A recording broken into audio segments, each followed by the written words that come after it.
दोस्तों, आज जो कहानी मैं आपको सुनाने जा रहा हूँ वो सिर्फ एक कहानी नहीं है। ये एक ऐसी सच्चाई है जिसे सुनकर शायद आप रात में अकेले सो नहीं पाएंगे। ये कहानी है हैदराबाद के एक पुराने शमशान घाट की, जहाँ आज भी रात के 2 बजे के बाद कोई जाने की हिम्मत नहीं करता। लेकिन 4 दोस्तों ने ये गलती कर दी। साल 2012, हैदराबाद का वो छोटा सा इलाका। 4 दोस्त थे, राहुल, अमित, विजय और सोनू।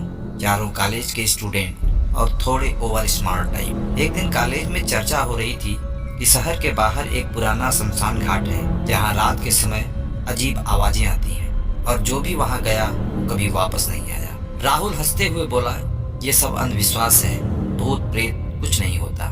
लेकिन तभी कॉलेज का एक बुजुर्ग चौकीदार बोला, बेटा मजाक मत करो, वो जगह ठीक नहीं है। वहाँ कई साल पहले एक लड़की को जिंदा जला दिया गया था। चारों दोस्त एक दूसरे को देखने लगे और वहीं एक प्लान बन गया। आज रात 12 बजे हम शमशान घाट जरूर जाएंगे। रात के 12 बजे चारों बाइक लेकर निकल पड़े।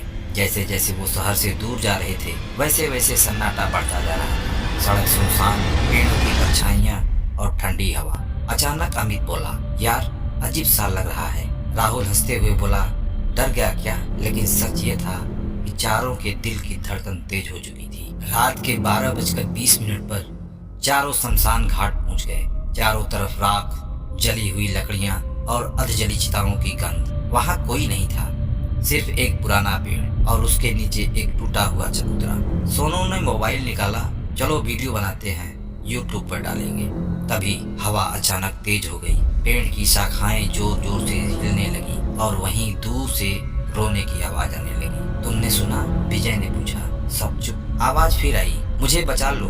चारों के चेहरे का रंग उड़ गया। अमित बोला, चलो यार यहाँ से चलते हैं। लेकिन राहुल बोला, अरे कोई मजाक कर रहा होगा।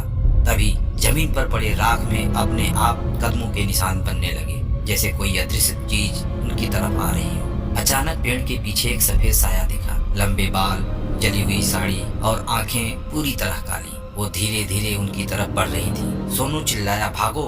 चारों दौड़ पड़े, लेकिन रास्ता वही था, लेकिन निकल नहीं पा रहा था। जैसे शमशान उन्हें छोड़ ही नहीं रहा था। हर तरफ वही पेड़, वही रास्ता। अचानक वो लड़की उसके सामने आ गई। उसकी आवाज गूंज रही थी, तुम भी मुझे छोड़कर जाओगे?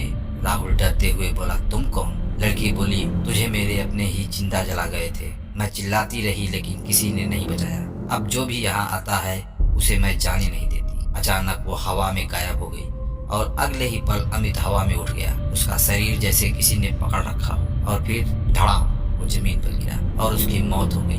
बाकी तीनों चीखने लगे। राहुल समझ गया, हमें इसे शांति देनी चाहिए। उसे याद आया, चौकीदार ने कहा उसकी चिता अधूरी रह गई थी।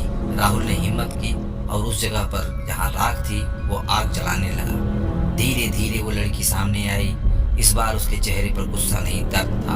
वो बोली, मुझे मुक्त कर दो। राहुल ने पूरी चिता जलाई और मंत्र जैसा कुछ बोलने लगा, जो उसने बचपन में सुना था। धीरे धीरे लड़की का चेहरा बदलने लगा। वो शांत हो गई और फिर धुएं में बदल कर गायब हो गई। अंत में पुलिस को 3 लाशें मिली, अमित, विजय और सोनू। लेकिन राहुल जिंदा था, लेकिन वो कभी पहले जैसा नहीं रहा। वो सिर्फ एक ही बात बार बार कहता था, वो अभी भी नहीं वही है। हर रात वो फिर से जलती है। तो दोस्तों, आज भी उस शमशान घाट के पास रात के 2 बजे के बाद एक लड़की के रोने की आवाज आती है और लोग कहते हैं वो आत्मा अभी भी पूरी तरह मुक्त नहीं हुई। अगर आप कभी ऐसी जगह जाएं तो मजाक में भी आत्माओं को चुनौती मत देना, क्योंकि हर चीज जो दिखती है वो झूठी नहीं होती।